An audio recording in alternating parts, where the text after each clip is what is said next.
Hello, I'm Maggie, and I just got out of the psych ward. But no, I'm not their patient. I'm visiting my mom. She has depression, and has had it for a long time. But let me explain you everything in detail. I always felt sorry for my mother because she raised me by herself.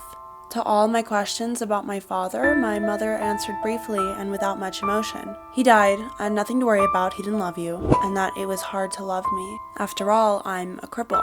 For as long as I can remember, I have been on crutches. Mom said that there were difficulties during childbirth. I was severely traumatized, and because of this, my knees hurt. My mom has been taking care of me all this time. She makes sure that I take the necessary meds on time, cannot get tired.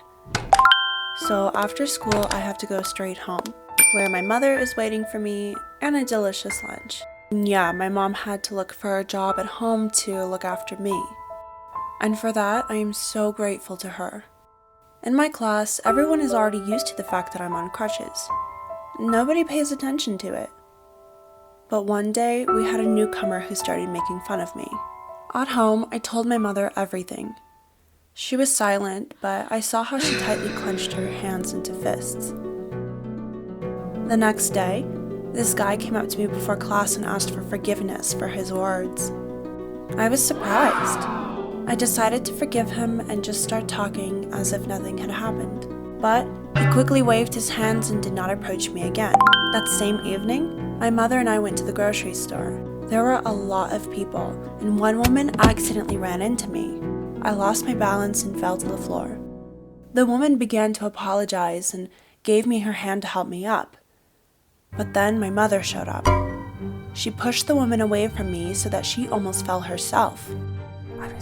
Mom grabbed her by the shoulder and whispered something in her ear. The woman turned pale and quickly left. A day later, the local news reported that a woman was missing, and on the screen appeared a photo of the same woman that I ran into at the store. Mom sat next to me and watched the news with a stone face. I couldn't stand it, and asked if she was involved in this. Mom suddenly boiled up, jumped up from the sofa, and started yelling at me. She said that she worries about me, protects me, and all the people around me wish me harm, but she would never, ever let them bully me. I was shocked. I've never seen my mother like this. Her eyes were bloodshot, her hands were shaking.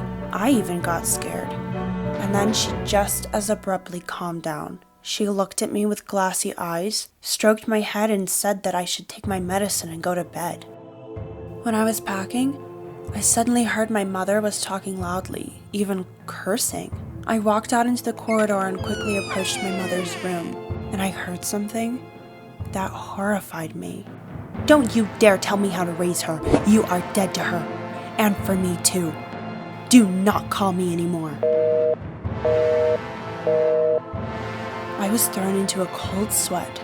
I understood who my mother was arguing with. It was my dad. He didn't die. I didn't sleep at night. I snuck into my mother's bedroom and wrote down the phone number she called that evening. And in the morning, when I was walking to school, I dialed the operator to find out where this call came from. When I learned the coordinates, to my surprise, I found that Dad was 100 miles away from me. We were only 100 miles apart. Instead of school, I hurried to the bus station and went to the city that the operator named me. The Navigator, when I entered the indicated coordinates, led me to a small service station. A handsome, tall man came out to greet me, and I immediately realized this was my father. "Megan?" He recognized me. I was so glad. A few minutes later, we were sitting in a nearby pizzeria, and he told me a story that made me feel uncomfortable. It turned out that he was looking forward to my birth. But something happened to my mother when she first took me in her arms. She was constantly afraid that something bad might happen to me. She refused help, argued with my father, and soon kicked him out of the house. Tried to argue with him, saying that it was not easy with me and that my mother could be understood. I didn't walk, but my father shook his head in denial. "You ran, Megan. You rode a bike and jumped rope. I remember it well." All of a sudden, my knee started to hurt. I pulled out the medicine to drink. but my dad stopped me. He took the medicines and called his friend who's a pharmacist. Half an hour later, he examined the meds. He said that this is the strongest psychotropic drug, large doses of which lead to terrible pain in the joints. It turns out that my mother poisoned me, but why? I didn't have the strength anymore. I cried. Dad hugged me tightly and promised that he would never hurt me. We went home. I was very scared. I was afraid that when my mom sees my father, my mother would do something crazy. But Dad, knowing what to expect from her, called the police. They detained her.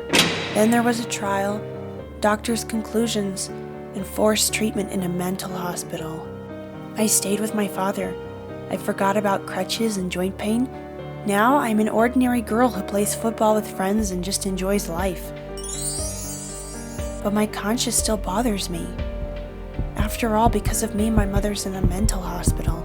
I visit her, and after the visits, it's even more difficult for me. She's under heavy tranquilizers, and she doesn't always recognize me. Sometimes she just sits and smiles. I don't know what I should do. Should I visit her?